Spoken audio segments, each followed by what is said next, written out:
A shepherd, a bush on fire that doesn't burn, and a mission to confront the most powerful man on earth. Exodus 3 is where Moses meets God face to face and tries everything to get out of the job. This is the chapter where the reluctant hero is called, the divine name is revealed, and the master plan is laid out. Let's walk through it.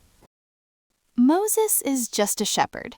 He's been living a quiet life in the wilderness near Mount Sinai for 40 years. He's tending his father-in-law's flock. It's routine. It's safe. It's a very normal day.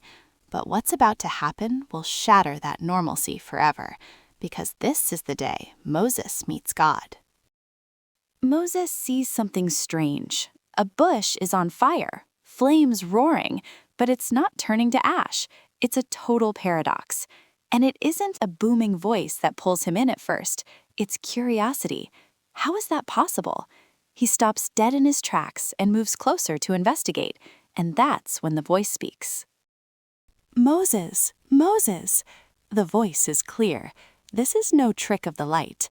And the first command? Take off your sandals. The place where you are standing is holy ground. The dirt beneath his feet has been transformed into sacred space. Then the voice identifies itself.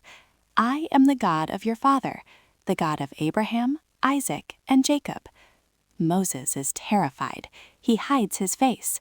He knows this is the God of his ancestors, and he's about to be given an impossible assignment. God lays out the reality. I have seen the misery of my people in Egypt. I have heard their crying. I am concerned, and I have come down to rescue them, to bring them to a land flowing with milk and honey. Then comes the job description. Go, I am sending you to Pharaoh to bring my people out of Egypt.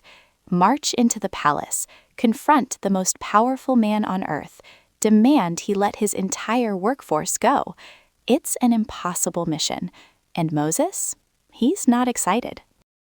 Moses isn't honored. He's floored. His first response? Who am I to go to Pharaoh? It's such a human, relatable moment of self-doubt. He immediately starts pushing back. He sees himself as a nobody shepherd, not a revolutionary leader. But God doesn't give him a pep talk about his skills or his potential.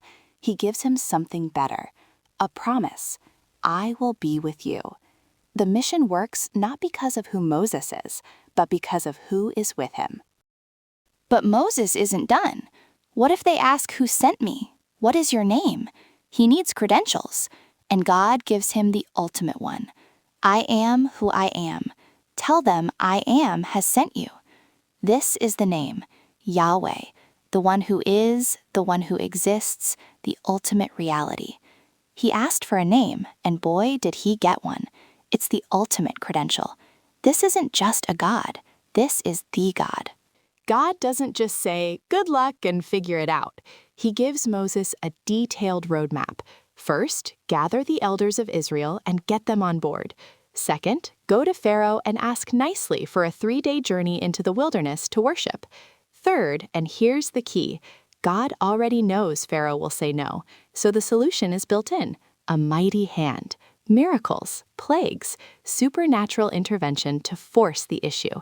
It's like the whole chess game is mapped out from the start. The resistance is anticipated. The victory is assured. And here's the finale. The Israelites won't leave Egypt empty-handed. God will make the Egyptians view them favorably. They'll ask their neighbors for silver, gold, and clothing, and the Egyptians will give it. The text describes it as plundering the Egyptians. This isn't theft. It's reparations for centuries of unpaid labor. Justice wrapped in generosity. The oppressed will leave wealthy. The plan is complete. And Moses? He's about to step into the role he never wanted but was always meant for. We've walked from a burning bush to holy ground, from self-doubt to divine credentials, and from a reluctant shepherd to a commissioned liberator. Before you go, sit with these questions. First, Moses said, "Who am I?" God said, "I will be with you." When you feel unqualified for what you're called to do, are you focused on your inadequacy or on God's presence? Second, God didn't just send Moses with a mission, He gave him the plan, the power, and the assurance of victory. What impossible task might God be calling you to, where the mission works not because of you, but because of who is with you? 2 questions.